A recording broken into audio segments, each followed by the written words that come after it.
This is the portable sawmill and the sawmill shelter, and this will be the new lumber storage shed. There are 8 storage shelves. It has a slanted roof. It's 16 feet long and it's 12 feet wide. The backside is 8 feet tall, and in the front it's 10 feet tall.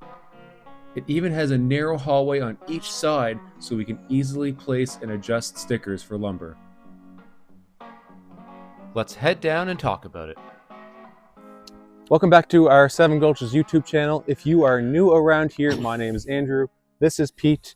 I started dating Pete's daughter 5 years ago, and now I just married her, so we're in the family. I love making videos. Pete has a giant forestry lot. He has all kinds of cool equipment, sawmills, lumber. So we're trying to make well-produced videos that are well thought through and very informative. Yeah. Great. So in today's video that we're making, we're going to talk about this building, this structure. Now, we've had the mill. It's well documented on our YouTube channel. We put all kinds of videos up about that. When I make lumber orders for people, I always have a whole bunch of stuff left over. It's like over there, that's all just leftovers. Really good stuff, 2x4s, 2x10s, all kinds of boards and things like that. But when you leave it laying around outside, you see, most of the time I have an order, they come and pick it up, and that's great. But the stuff that's left over, it'll sit there unless I stick it in a pile with proper stickers, and that takes time. So sometimes it gets that black coating on it from sawdust and wet. So we wanted to be able to have some good lumber on hand when people want, a couple of boards or a couple of planks. So we decided we would build a lumber rack where we could keep it properly piled, properly stacked, and it would basically stay under cover. So my friend Carl Peterson, he's a really good handyman carpenter, and he also does great woodworking too, by the way.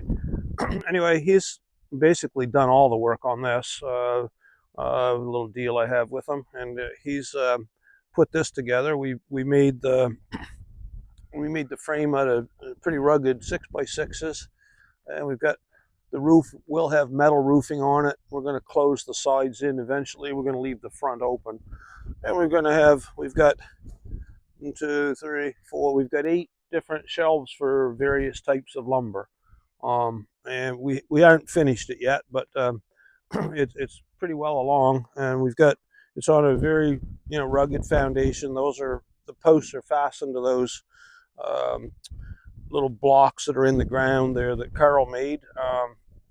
They're made out of 2x6s and 2x8s, and they're pressure treated, so they'll last quite a while. And this is rugged. There's no play in this. It's well braced. You can't make it rock, and that's before we have the walls boarded in.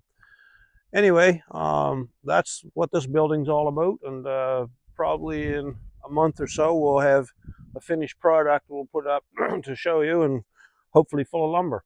So on the roof, we're going to put metal roofing, just exactly the same as the mill. When we're finished with this, it will look like it belongs in the same enclave as the mill. It'll look the same from the outside. We'll probably do board and bat just to spruce it up a little bit, and we'll have that nice green metal roofing that we get from Harrison's Building Supplies. The most common thing people are looking for are usually 2x4s, 2x6s, 1x6, 1x8. So we'll probably have those on the bottom. Stuff on the very top will just be things that we've cut out, like those 2x10s over there, that every now and then people get 2x10s or 2x12s for making staircases. So we'll have that kind of stuff up on top. We're not going to put any hardwood out here. I've got hardwood drying in the shed, but we'll have the most common things on the bottom 2 layers. Then further up, stuff that we don't sell quite as much of, and just want to have on hand. We want to have half a dozen of each type of thing in case somebody's short a board or 2, and they can come in and pick it up here. And I don't want to get into huge orders anyway. I don't want it. That's not my really intention for the mill. although it started to turn into a little bit of a business. Can you talk about the like the dimensions, like how far back? Yeah, so we made the building 16 feet long, because you know the longest stuff that people generally buy is 16 foot. Most of the time it's 8s, 10s, and 12s. But we made it so that if we do have 16-foot stuff, we can put it in there. We made it 12 feet wide, and we've got little walkways down the side so we can put stickers in before we pile the lumber properly. And it's 8 feet high at the back and 10 feet high at the front, so there's plenty of slope there when we have those wet snowstorms. There's plenty of slope for the snow to slide off. So if you see all these boards and planks over here, most of those are just left over from orders that I've done up for people, and I never really had a place to store them, and if there's nobody wants them immediately, if you leave them laying around with sawdust and wet and not properly stuck and not properly covered from the elements, it'll get that black. Well, people think it's mold. I'm not sure. I don't think it really is, but anyway, if you leave lumber out, fresh lumber out, and it's wet, it'll get that discolored, and then people don't want to buy it. Obviously, don't want to use it. So we decided to make the mill shelter, or the lumber shelter, for that purpose, so we can properly store our lumber. And just as a side note, if you haven't seen it already, when you're browsing our YouTube channel, have a look for our video that we made on the mill shed. It's got the diagrams right in it that we based our plan on. A lot of people have asked for that, so if you're thinking about making a shelter for your mill, which is a good idea, even though they're portable mills, you want to keep them covered or they won't last as long. And that video has been looked at a lot of times.